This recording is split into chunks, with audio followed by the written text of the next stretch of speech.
Hello, and welcome to Environmental Laws, Thompson Hine's Environmental Law Podcast. In each episode, you'll hear from subject matter specialists at Thompson Hine and sometimes special guests on current events and hot-button issues in the environmental law space. The topics cover land, air, water, and safety laws. I am Tanya Nesbitt, a partner in Thompson Hine's Environmental and Product Liability Practice Groups, and I reside in our Atlanta office. I'm also a co-leader of the firm's greenwashing defense and litigation team. And while I regularly handle all types of environmental law, I specialize in environmental litigation. In today's episode, we'll be discussing preparing for the second Trump administration, reversals, rescissions, and rollbacks. Here to join me in this conversation is Nathan Frey.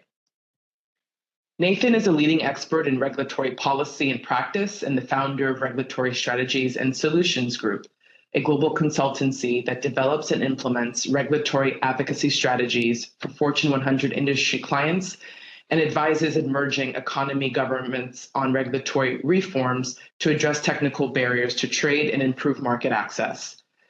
With extensive previous experience in the White House Office of Management and Budget's Office of Information and Regulatory Affairs, Nathan possesses a unique depth of regulatory process expertise and specialized subject matter knowledge across a broad range of issues, including areas like energy and environment, agriculture, natural resources, chemical safety and security, infrastructure, labor, and international trade. During his tenure, Nathan led many of the Obama administration's highest priority energy and climate change policies while managing executive branch review of the regulatory policies of the EPA and the Departments of Interior, Commerce, Agriculture, and Energy. He also helped lead the administration's efforts to promote regulatory cooperation and implementation of good regulatory practices across U.S. trading partners throughout Latin America. Nathan is a skilled multi-party negotiator, certified court mediator, and fluent in Spanish. He holds a Bachelor's of Arts in International Relations from Lewis and Clark College and a Master of Arts in Law and Diplomacy from the Fletcher School at Tufts University. Wow. Welcome to the show, Nathan. Great to be here. Very, very impressive bio. And thank you for lending your expertise to our conversation today. Glad to be here. Well, there's obviously a lot to talk about in just a general year-end wrap-up, right? There would ordinarily be a lot to talk about, but this year is a bit different, right? Because we are really on the eve of the end of the Biden administration and ready to usher in a second Trump administration. And that administration has already floated a 10-to-1 rule repeal and a stepped up deregulatory push. And with each passing day, we're getting a little bit more insight into what the president-elect expects his cabinet to look like and what potential policy positions that administration may be looking to take.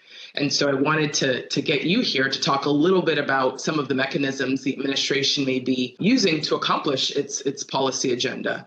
And how Congress obviously may be able to assist the executive branch in that through what we commonly speak about in legal communities, which is the Congressional Review Act. So we have the Biden administration still very busy pushing out a lot of midnight regulation. I believe that they just a few days ago took action issuing some final bans on some chemicals, tetrachloroethylene, for example, banning uses of it and banning potentially commercial uses of PERC as well. There are at least another 5 or so final rules that have been issued, which would sort of fall within that fewer than 60-day window before the administration sunsets. And there are a lot of measures that are still yet to be accomplished. For example, I know the administration had taken some interest in rulemaking related to the disposal of coal combustion residues. What do you think could potentially be on the chopping block here as the Biden administration exits, obviously, and the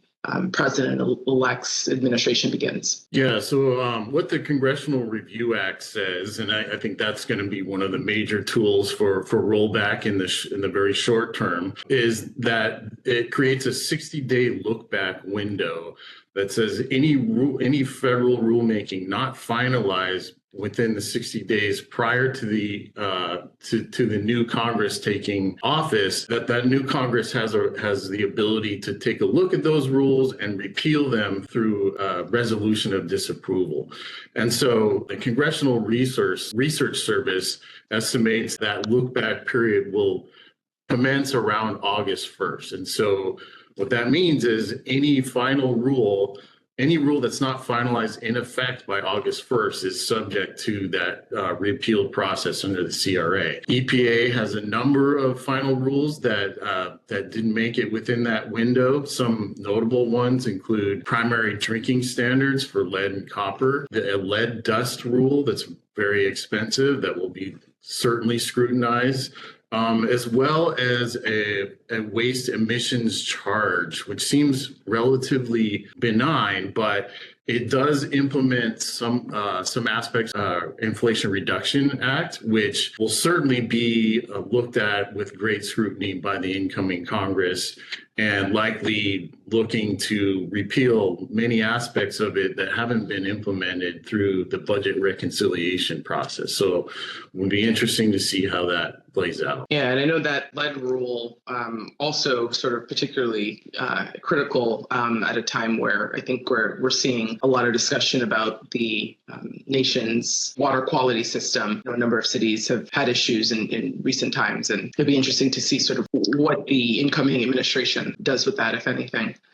Yeah, I would also just like to flag that aside from these major rules with high economic impacts, also be on the lookout for many other sort of rulemaking types of activities like guidance, non-significant rules that also could be subject to CRA disapproval, but they're sort of less higher profile, but maybe of interest to particular constituencies in Congress. And so aside from the CRA, sort of what other mechanisms would the Trump administration have to undo sort of previous Biden era rulemakings that are older than the 60-day review period?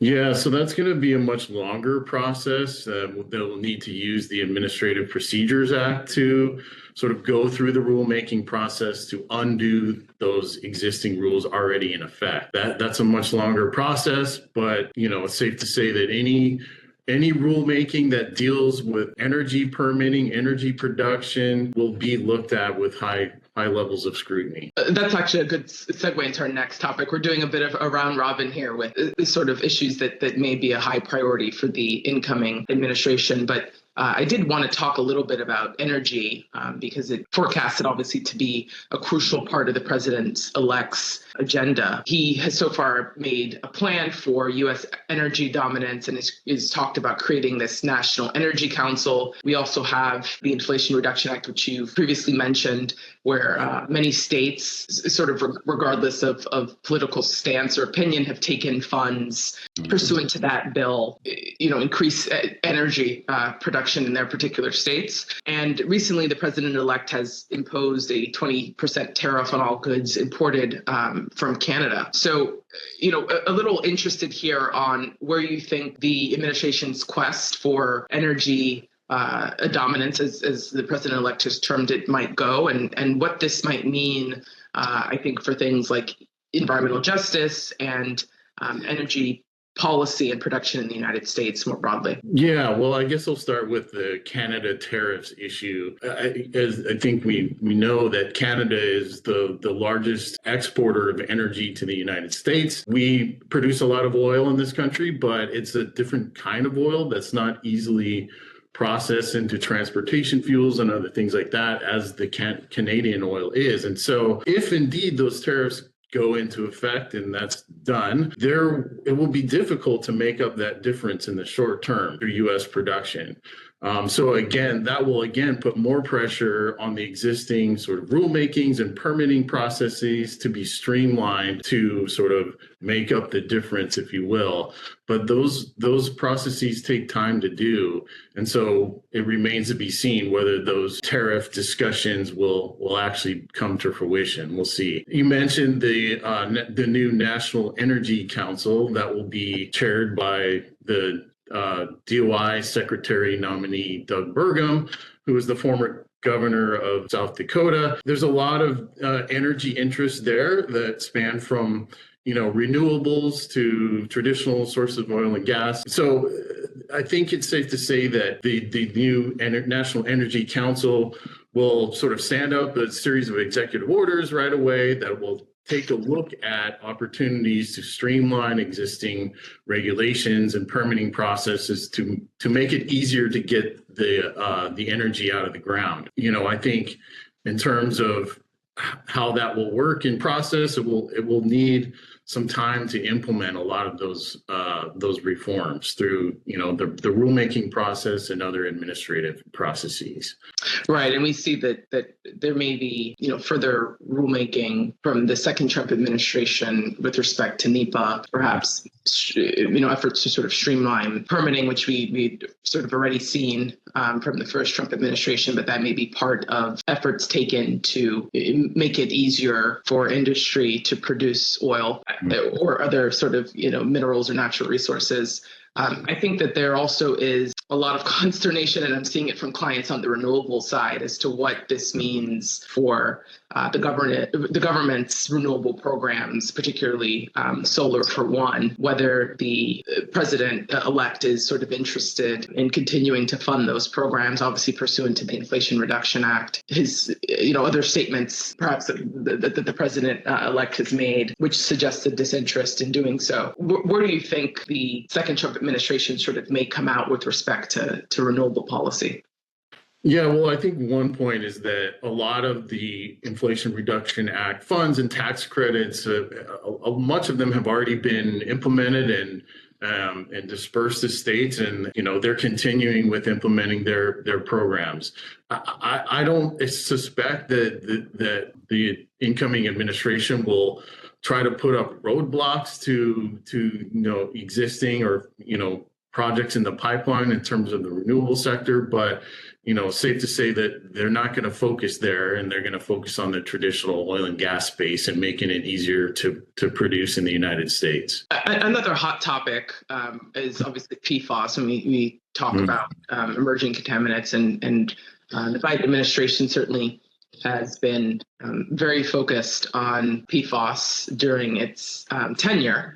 And so obviously the question becomes, what happens now? The Biden administration, through the Safe Drinking Water Act, established legally enforceable levels of or maximum contaminant levels for 6 PFAS in drinking water. We had the PFAS CERCLA rulemaking, which is still in litigation. And then we had the bipartisan infrastructure law that allocated about $5 billion in a 5-year time period to help frontline communities that may be affected by PFAS contamination in drinking water. And these are just a subset, really, of the action that the administration has taken.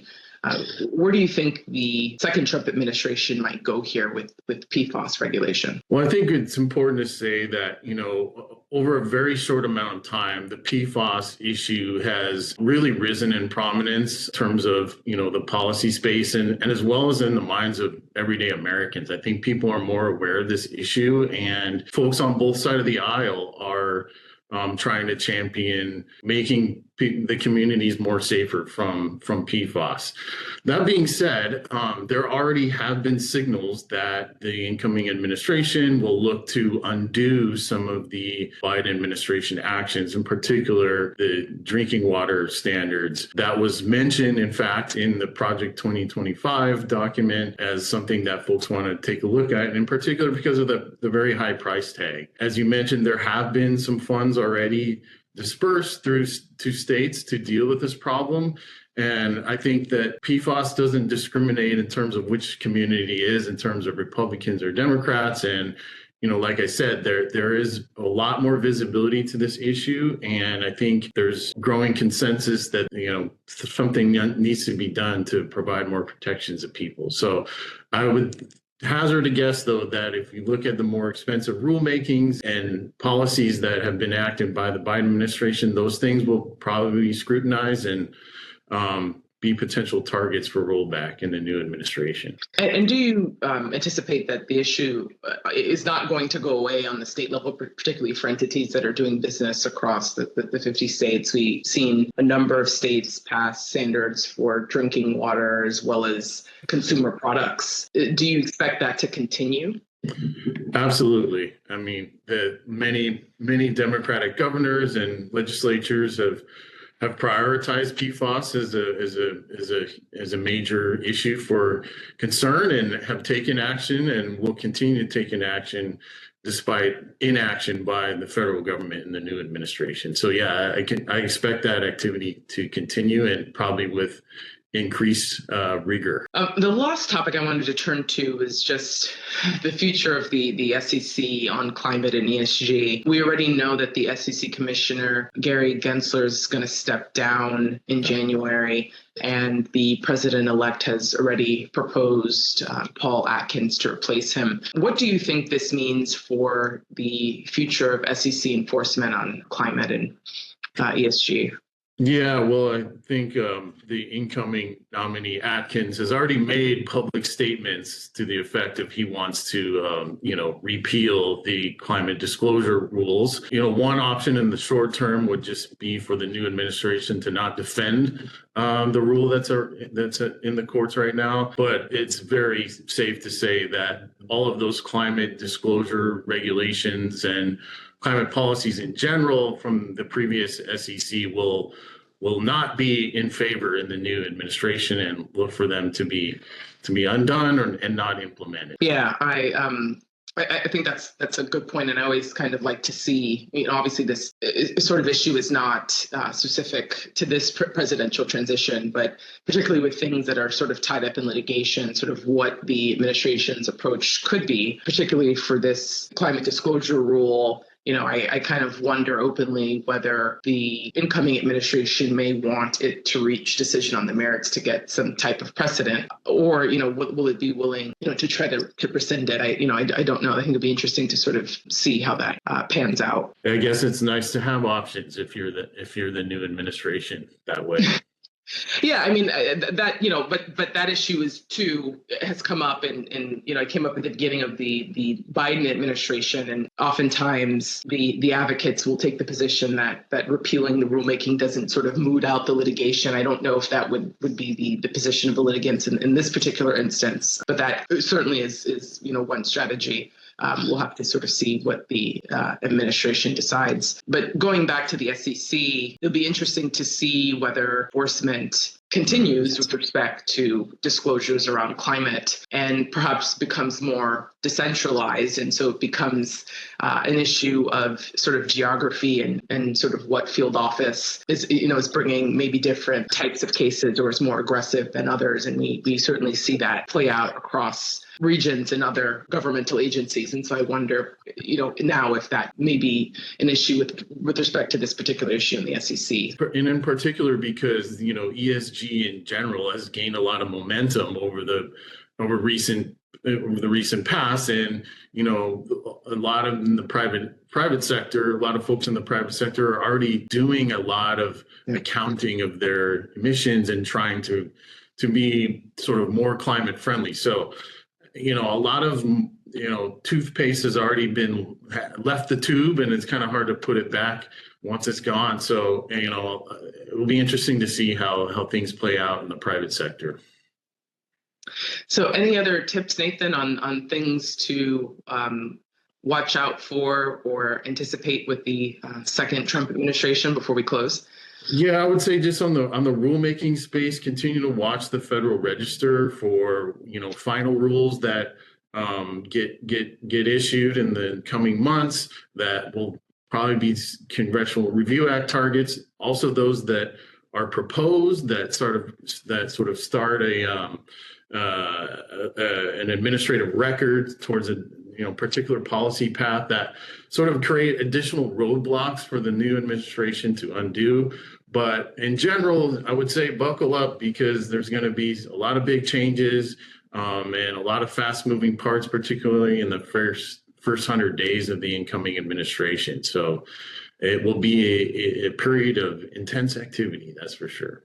So you're saying rest now to get ready for what's about to happen in really a few weeks. It's hard to believe that we're ready almost at the end of the year. But thank you so much, Nathan, for joining. Really love to hear your commentary and perspective about the new shift that's upon us. And I was really glad that you were able to join and lend your expertise. And maybe we'll have you back once we have some actual policy to dissect, maybe after the first 100 days. But thanks for joining.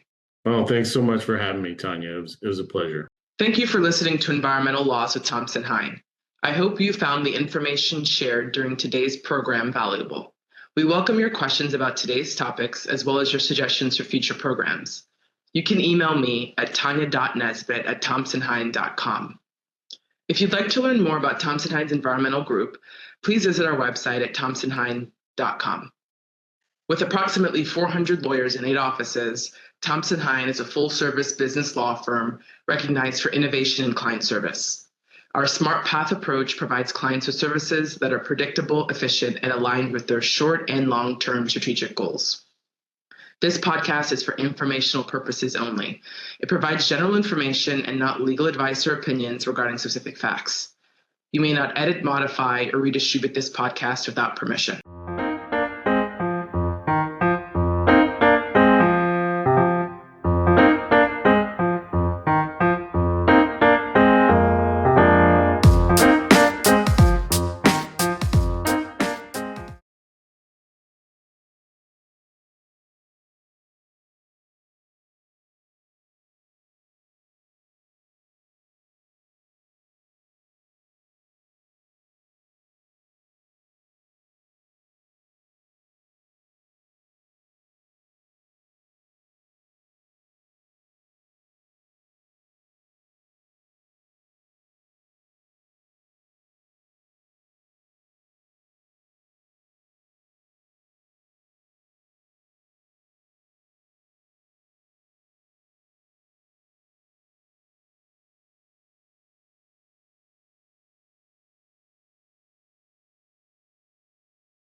Thank you for listening to Environmental Laws with Thompson Hine. I hope you found the information shared during today's program. Sorry, I'll start over. Thank you for listening to Environmental Laws with Thompson Hine. I hope you found the information shared during today's program valuable. We welcome your questions about today's topics as well as your suggestions for future programs. You can email me at tanya.nesbitt@thompsonhine.com. If you'd like to learn more about Thompson Hine's environmental group, please visit our website at thompsonhine.com.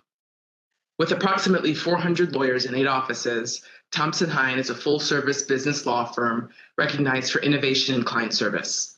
Our Smart Path approach provides clients with services that are predictable, efficient, and aligned with their short and long-term strategic goals.